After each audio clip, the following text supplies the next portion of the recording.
Report मैं आपको पढ़ के सुनाता हूं। मेरे साथ आज के जो गेस्ट हैं उनका तारुफ कराऊंगा आपको कुछ लम्हे में, लेकिन पहले जरा इस रिपोर्ट के मुताबिक आपको बता दें।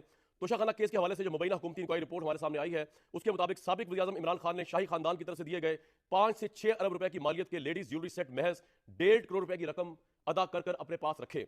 3 में से 2 जेवरात के सेट के बारे में यूरोप और दुबई के ज्वेलर से तयन किया गया। हुकूमत ने तो इंकशाफ हुआ कि ये अपनी नौयत के खास जेवरात हैं, खुशी तौर पर मुशरक वस्ता के शाही खानदानों के लिए बनाए गए हैं। इन जेवरात के सेटों की कीमत लगभग 20 से 25 मिलियन यूरो यानी 4 से 5 अरब रुपए बनती है। और अगेन ये बकौल हुकूमत की रिपोर्ट के सिर्फ 1.5 करोड़ में लिए गए हैं।